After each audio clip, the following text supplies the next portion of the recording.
201 students. In this module, we will be addressing 4.1.3 or calorimetry. This is going to be first of a two-part presentation. The two-part module will address the fourth intended learning outcome for thermochemistry, and that is to relate heat of the reaction and amount of substance. As a start, recall from a previous discussion the difference between heat capacity and specific heat capacity. Recall that heat capacity is the amount of energy needed to raise the temperature of an object by 1 degree Celsius. We represent the heat capacity as C and is used in the formula Q is equal to capital C times delta T, to compute for the amount of heat absorbed.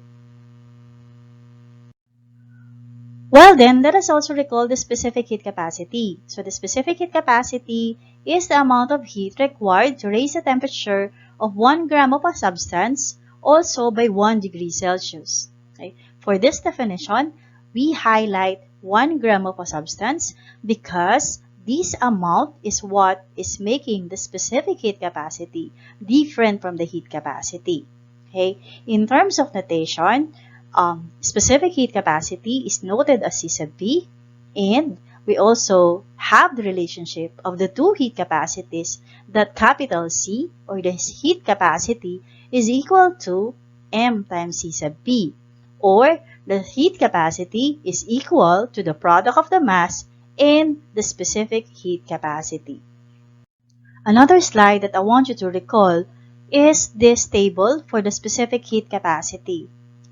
I want you to note and remember the specific heat capacity that we have for water.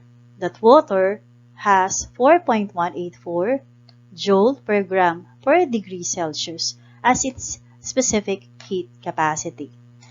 Together with this are other common substances and their specific heat capacity values. Now, we proceed to the heart of our discussion, which is calorimetry. By definition, calorimetry is the measurement of heat changes in physical and chemical processes. And for us to do the measurement, we will be using calorimeters. There are two common types of calorimeters. One is the constant pressure calorimeter, the one on the right, and the second one is the constant volume calorimeter. We will be discussing their differences in the next slides. Allow me to discuss first the measurement of heat changes at constant pressure, or the constant pressure calorimetry. This type of calorimetry is used to determine the heat changes for non-combustion reactions. Although the calorimeters used for highly accurate work or precision measurements, a very simple calorimeter can be used to examine the fundamentals of calorimetry. All we need are two nested styrofoam cups with a cover through which a stirrer and a thermometer can be inserted as shown. So here is your thermometer to measure the temperature changes, then the stirrer to introduce chemical equilibrium inside the system. Then we have this insulated cover and the two nested styrofoam cups. So the reactants are actually placed in the inner styrofoam cup, and the outer styrofoam cup actually serves as an additional insulator. This device is called as a coffee cup calorimeter. The outer cup is used to provide extra insulation, and the inner cup holds the solution in which the reaction occurs.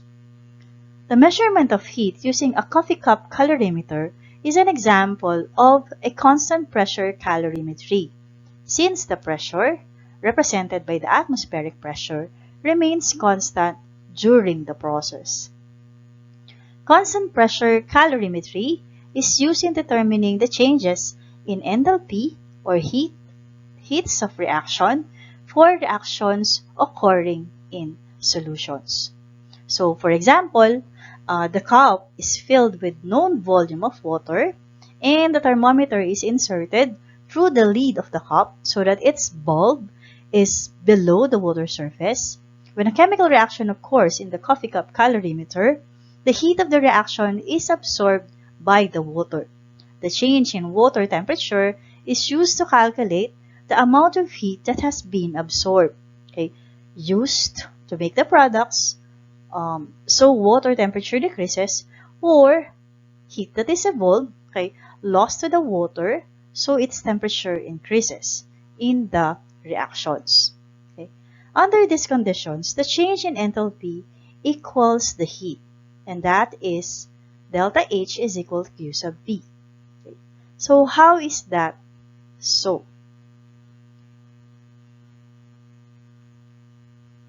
So at constant pressure, energy may be transferred as heat and is represented by Q sub B. And as an expansion work W, from the statement of the first law, we have delta E, or the change in the internal energy, is equal to Q sub B plus W. Now, since this is a process that involves expansion, so W is going to be negative, and for our PB work, W is represented to be equal to minus P delta B. Okay. At this point, let's introduce a new thermodynamic function called as the enthalpy. Okay. So the enthalpy is represented by letter H and is defined as the quantity of heat released or absorbed under constant pressure. Okay. Mathematically, it is equal to the sum of the internal energy and the PB work, or H is equal to E plus PB. At constant pressure, being a state function, okay, our enthalpy can also be represented under two conditions as delta H is equal to delta E plus P delta V. Okay. Combining these two equations, delta E is equal to QP plus W and delta H is equal to delta E plus P delta V. Okay. We have, okay, this equation, and canceling the amount of work, having a positive work and a negative work, our change in the enthalpy, or delta H, is equal to Q sub B. Thus, the change in enthalpy equals the heat at constant pressure. Delta H, similar to the other state functions, means the difference between the final and the initial enthalpy values. For chemical reactions where the final conditions is observed in our products and the initial conditions are obtained from the reactants, we have delta H is equal to the enthalpy of the products minus the enthalpy of the reactants. Delta H equals the difference in the enthalpy of the products and the reactants. So this means that we can have a positive delta H or a negative delta H. Once positive, that means that we have an endothermic process, and for a negative delta H, that means that we have an exothermic process. Now let's have our first example for the module. This is example 4, or constant pressure calorimetry. The problem says that suppose you heat a 25.64 grams of solid in a test tube to 100 degrees Celsius and carefully add it to a 50 gram of water in a coffee cup calorimeter. The water temperature changes from 25.10 degrees Celsius to 28.49 degrees Celsius. Calculate the specific heat capacity of the solid. Assume that the calorimeter has negligible heat capacity. Now, for you to visualize the problem, the left side represents the initial condition and the right side represents the final condition of our calorimeter and our sample. Okay.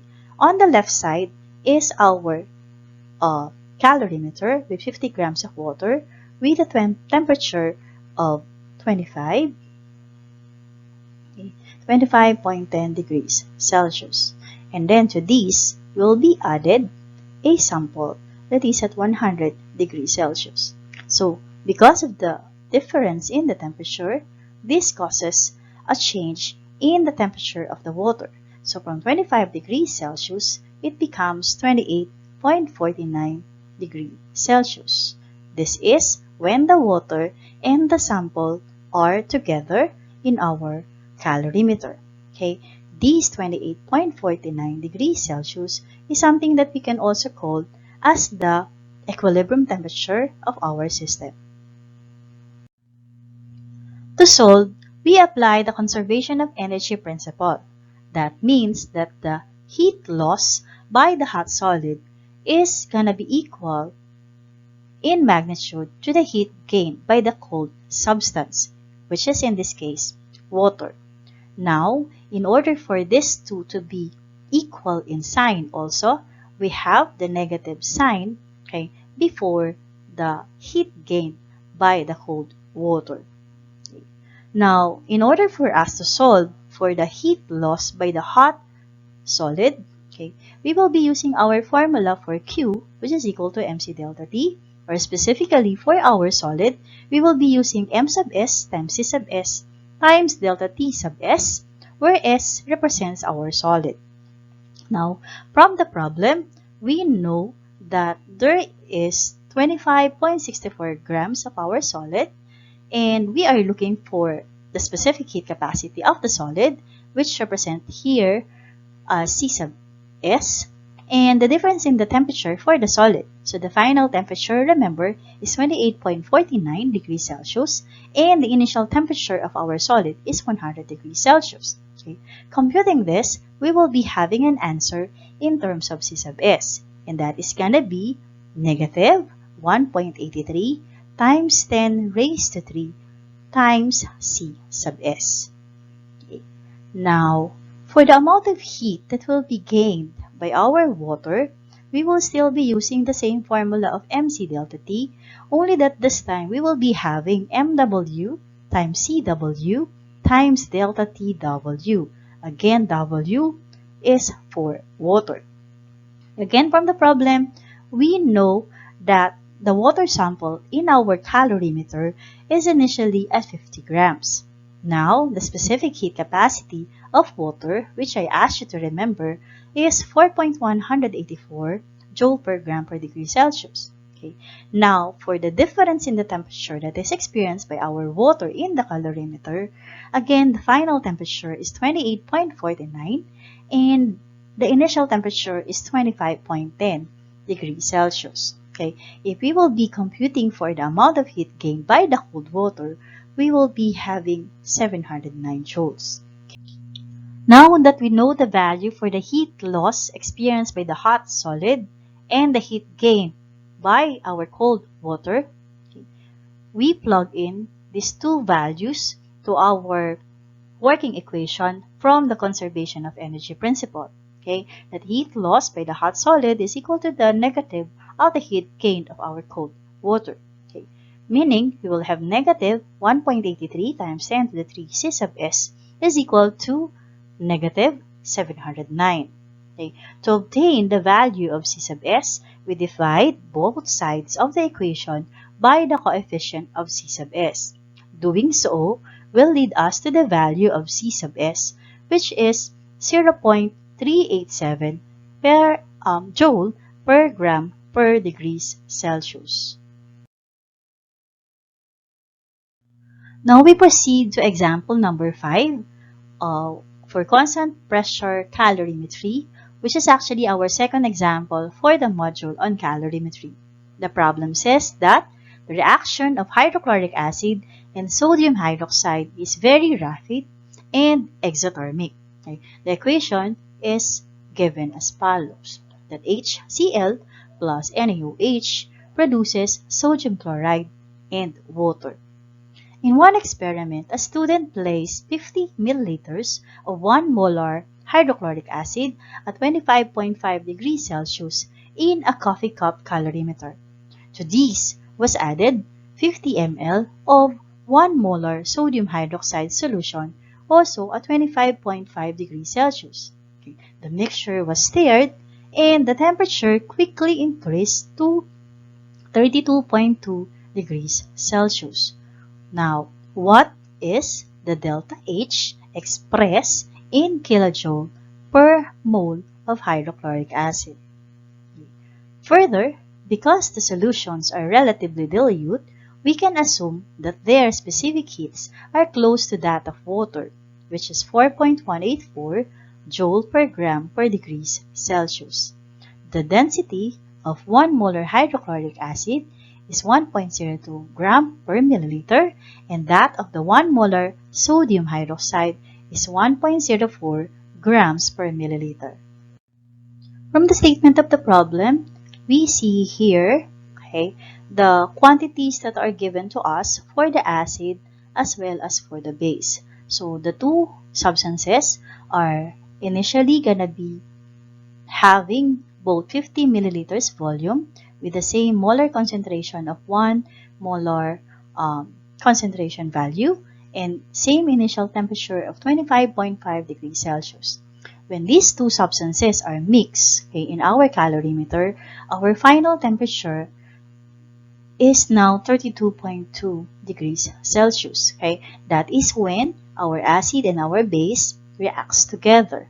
Now also, part of what is given to us in the problem is the density at 1.02 and 1.04 respectively for hydrochloric acid and sodium hydroxide. Okay? We are also to assume that our final product, okay, the combination of our sodium chloride and water will be quite aqueous. Thus, the specific heat capacity that we can use will be that for water. Okay. Now, as a start, we compute for the heat that is evolved when the two substances, hydrochloric acid and sodium hydroxide, mix together. And for us to compute for the amount of heat, okay, that we're gonna be having, then we will be using this definition for Q, which is simply our MC delta T, okay, if you would remember. Now, to compute for the mass of our hydrochloric acid and our sodium hydroxide, okay, we will be using their density values. So remember that density, by definition, is simply equal to the ratio of the mass, okay, divided by the volume. Now, since we are concerned about the mass, so yung mass is simply equal to the product of the volume and the density. Okay? Thus, in our next line for our presentation, we multiply 50 ml of our hydrochloric acid to the given density of 1.02 and obtain a mass for our acid to be 51 grams. Now, for our sodium hydroxide, we do the same. So, starting with 50 ml, we multiply that with the given density of 1.04 and obtain a mass of 52 grams. Now, again, remember that these two will be combining in our calorimeter. So, thus, if we will be computing for the total mass of the sample, simply we add these two masses. So, thus, the mass of our sample here will be 103 grams. Okay, so after noting the mass of the sample to be 103 grams, another quantity that we can compute will be the difference in the temperature that is experienced by our acid and base.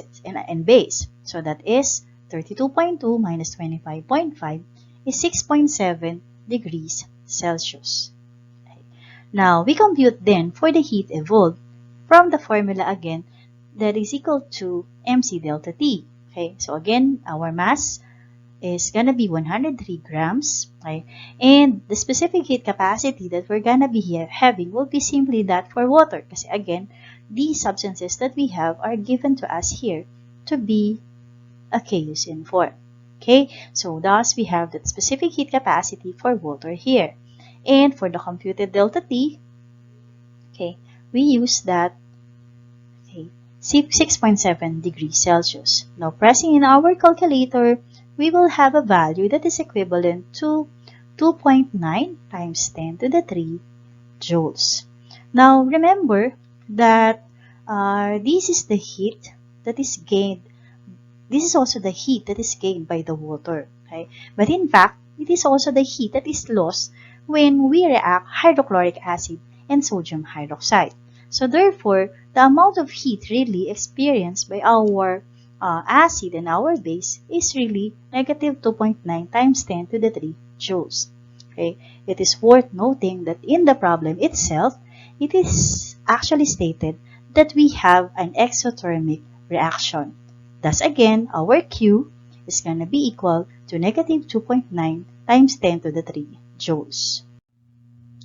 Let us continue example 5. Okay. Now, the problem actually is looking for the amount of heat that is released, okay, per mole. Okay. The value of heat that we have obtained, which is negative 2.9 times 10 to the third joule, okay, is just the amount of heat that is involved when this neutralization reaction proceeds. So the thing is, how much of the hydrochloric did we really use? Okay? And for us to be able to compute for the amount of hydrochloric acid that is used, okay, we will be using, okay, the quantity in terms of the molarity. Okay? Now recall, okay, that molarity is actually a ratio between the number of moles of the substance, okay, divided by the liter of the solution, okay, or the volume in terms of liter of that solution that we are trying to give a concentration value of. Okay, so for our hydrochloric acid, this is how this thing is going to be done. So remember that we are given 50 milliliters of hydrochloric acid. Okay, and the concentration of our acid is really 1 molar. So that 1 molar actually can be given as the number of moles, so which is 1 mole, okay, divided by the liter of solution, which is something that we can also write as 1000 milliliter. So thus we have that conversion factor here. Okay, in this arrangement kasi, we could be able to remove, okay, that unit of milliliters and obtain the amount of hydrochloric acid to be 0.05 moles of hydrochloric acid. Okay. Now, since the amount or the volume of our hydrochloric acid as well as its concentration is similar to that of your sodium hydroxide, thus we will also be having the same quantity for the base, which is 0.05 mole of sodium hydroxide was actually used. Now, to solve our problem, so to compute for that molar enthalpy or the heat released per mole, okay, we simply divide the amount of energy that we have obtained in our previous computation, which is negative 2.9 times 10 to the 3, by the molar value, which is 0.05 mole. Okay, doing so will tell us, okay, or will lead us to our final answer, which is negative 58 kilojoule per mole. Okay, so it is worth noting though that the neutralization of hydrochloric acid and sodium hydroxide, or the change in enthalpy, is actually often called as the enthalpy of reaction and is oftentimes given a value of negative 58 kilojoule per mole. So to study the energy changes in reactions under conditions of constant volume, a bomb calorimeter is used.